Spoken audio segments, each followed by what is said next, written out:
গত স্যাটারডেতে আমি আর শুভঙ্কর পৌঁছে গেছিলাম চন্দননগরের কোর্ট মোড়ে এই ওরিয়েন্টাল পার্ল অথেন্টিক চাইনিজ রেস্টুরেন্টটাতে।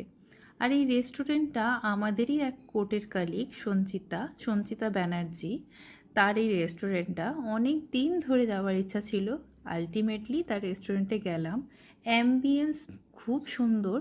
আর আমাদের চন্দননগরে না ভালো ভালো রেস্টুরেন্ট অনেক আছে, কিন্তু অথেন্টিক চাইনিজ রেস্টুরেন্ট একটাও ছিল না। থ্যাঙ্কস টু সঞ্চিতা এত সুন্দর একটা রেস্টুরেন্ট চন্দননগরে খোলার জন্য। আচ্ছা, আমরা নিয়েছিলাম এই ক্রিস্টাল ডাম্পলিংগুলো, যেগুলো কিন্তু পুরোটাই গ্লুটেন ফ্রি। অনেকেই ডাম্পলিং বা মোমো খেতে চায় না ময়দার জন্য, আনহেলদি, কিন্তু এটা কিন্তু এই ক্রিস্টাল ডাম্পলিংটা কিন্তু পুরোটাই গ্লুটেন ফ্রি। এটা চালের আটা দিয়ে তৈরি। ভীষণ ভালো টেস্ট।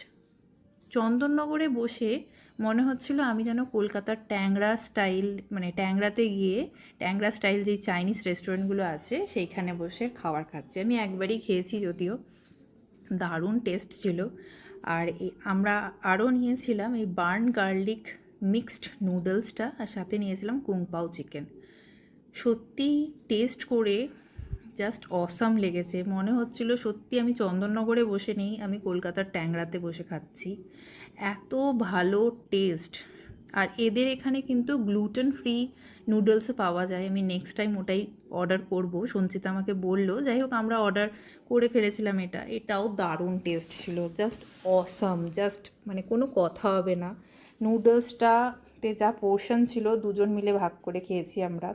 কুংপাও চিকেনটাও প্রচুর ছিল, দুজন মিলে খাওয়া যায়। আর এই দুটো মকটেল নেওয়া হয়েছিল। তো সত্যি কথা বলতে এই রেস্টুরেন্টটা আমার দারুণ লেগেছে।